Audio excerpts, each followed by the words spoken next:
జాతీయవాద జర్నలిజానికి అసలైన వేదిక నేషనలిస్ట్ హబ్ ని సబ్స్క్రైబ్ చేసుకోండి. నోటిఫికేషన్స్ కోసం బెల్ ఐకాన్ పై క్లిక్ చేయండి. నమస్తే, వెల్కమ్ టు నేషనలిస్ట్ హబ్. భారత రాష్ట్రపతి ద్రౌపది ముర్ము తాజాగా ఓ ఉగ్రవాదికి మరణశిక్ష కేసులో క్షమాభిక్ష పిటిషన్ను తిరస్కరించారు. ఎర్రకోటపై దాడి కేసులో పాకిస్తాన్ ఉగ్రవాది మహమ్మద్ ఆరిఫ్ అలియాస్ అష్ఫాక్ క్షమాభిక్ష పిటిషన్ను రాష్ట్రపతి ద్రౌపది ముర్ము తిరస్కరించారు. దేశ సార్వభౌమత్వానికి ఐక్యతకు ప్రతీకగా నిలిచిన ఎర్రకోటపై దాదాపు 24 ఏళ్ల క్రితం అనగా 2000 డిసెంబర్ 22న ఉగ్రవాదులు దాడికి పాల్పడ్డారు. సంచలనం సృష్టించిన ఈ ఉగ్రదాడిలో పాక్ ఉగ్రవాదికి ఉరిశిక్ష విధిస్తూ సుప్రీంకోర్టు ఇప్పటికే తీర్పిచ్చింది. దీంతో ఉగ్రవాది ఆరిఫ్ తన ప్రాణాలను రక్షించాలని రాష్ట్రపతికి విజ్ఞప్తి చేశాడు. ఇప్పుడు అక్కడ కూడా అతని క్షమాభిక్ష పిటిషన్ను ద్రౌపది ముర్ము తిరస్కరించారు. పక్కా ప్రణాళికతో నిర్వహించిన ఈ దాడిలో ఎర్రకోటలోకి ప్రవేశించిన ఉగ్రవాదులు 7 రాజ్పుతానా రైఫిల్స్ సైనికులపై పెద్ద ఎత్తున కాల్పులు జరిపారు. ఈ దాడిలో 3 జవాన్లు వీరమరణం పొందారు. దాడి జరిగిన 4 రోజుల తర్వాత ఆరిఫ్ను ఢిల్లీ పోలీసులు అరెస్టు చేశారు. ఆ తర్వాత మిగతా 3 వేర్వేరు ఎన్కౌంటర్లలో మృతి చెందారు. విచారణల అనంతరం నిషేధిత ఉగ్రవాద సంస్థ లష్కర్-ఏ తోయిబాకు చెందిన ఆరిఫ్కు ఉరిశిక్ష విధిస్తూ 2005 అక్టోబర్లో ట్రయల్ కోర్టు తీర్పు వెలువరించింది. ఈ తీర్పును 2007లో ఢిల్లీ హైకోర్టు, 2011లో సుప్రీంకోర్టులు సమర్థించాయి. అనంతరం నిందితుడు పలు అప్పీళ్లు, రివ్యూ పిటిషన్లు దాఖలు చేసినా ఫలితం లేకపోయింది. అప్పటి నుంచి విచారణలు ఉన్న ఈ కేసులో సుప్రీంకోర్టు మరణశిక్ష విధించింది. అయితే మహమ్మద్ ఆరిఫ్కు ఇంకా ఒక ఆప్షన్ మిగిలి ఉందని న్యాయ నిపుణులు భావిస్తున్నారు.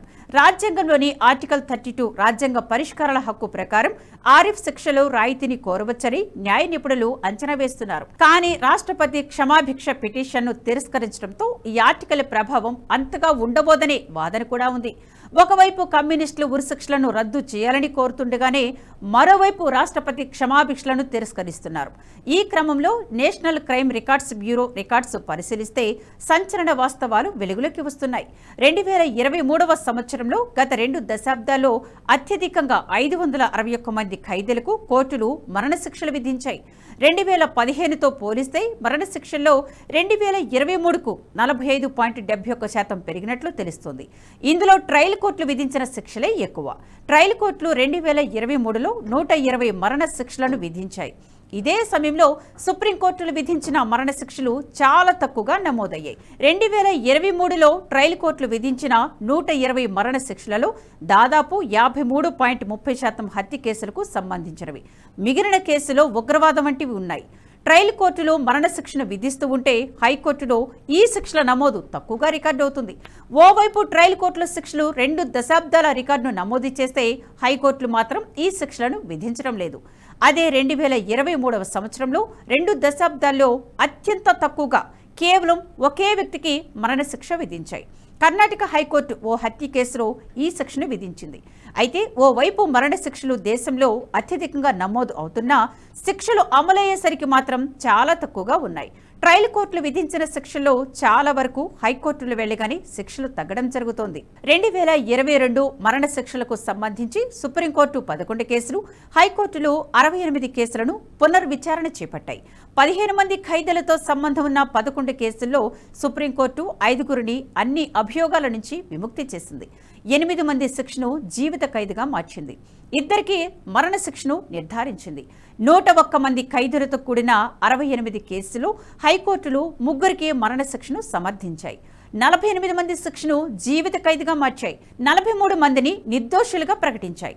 6 కేసులను ట్రయల్ కోర్టుకు తిప్పి పంపాయని నివేదిక తెలిపింది. బాంబే హైకోర్టు ఓ దోపిడీ హత్య కేసులో ఒక ఖైదీ శిక్షను జీవిత ఖైదు నుంచి మరణశిక్షకు పెంచిందని, 2016 తర్వాత శిక్ష పెంపుదలకు సంబంధించి ఇది 2వ కేసు అని నివేదిక వెల్లడించింది. దీనివల్ల శిక్ష అమలు అన్నది చాలా వరకు తక్కువగా నమోదవుతుంది. అయితే మరణశిక్షల అమలుపై చాలా మందిలో భిన్నమైన అభిప్రాయాలు ఉన్నాయి.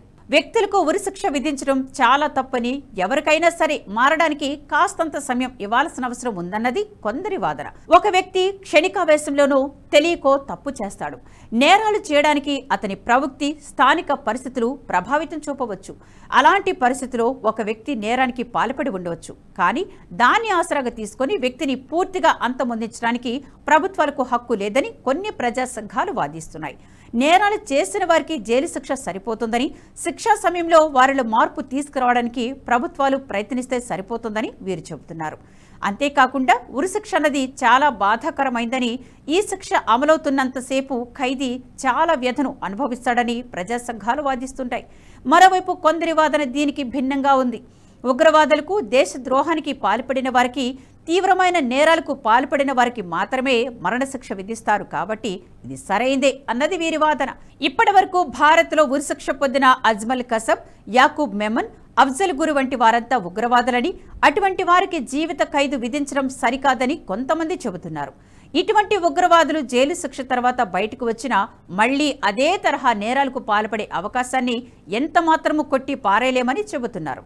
అఫ్జల్ గురును ఉరితీసిన తర్వాత కూడా కొన్ని యూనివర్సిటీలో హర్ ఘర్ సే అఫ్జల్ గురు, నికలేంగే అనే నినాదాలు వినిపిస్తున్నాయి. యాకూబ్ మెమన్ను ఉరితీశాక అతని అంత్యక్రియలకు వేలాది మంది హాజరయ్యారు. ప్రజా సంఘాల పేరిట ఉగ్రవాదులను కాపాడే ప్రయత్నాలు కూడా జోరుగా సాగాయి. అఫ్జల్ గురు వంటి ఉగ్రవాదులకు మరణశిక్ష ఆపడానికి కొంతమంది లెఫ్టిస్టులు రాత్రికి రాత్రే సుప్రీంకోర్టు తలుపు కూడా తట్టారు. ఇటువంటి వారు చనిపోయినా విద్యార్థుల ఉగ్రవాద భావజాలానికి ప్రేరణగా నిలుస్తున్నారు. అటువంటిది వీరు గనుక బతికి ఉంటే అది మరింత ప్రమాదకరం అనే భావన చాలా మందిలో ఉంది.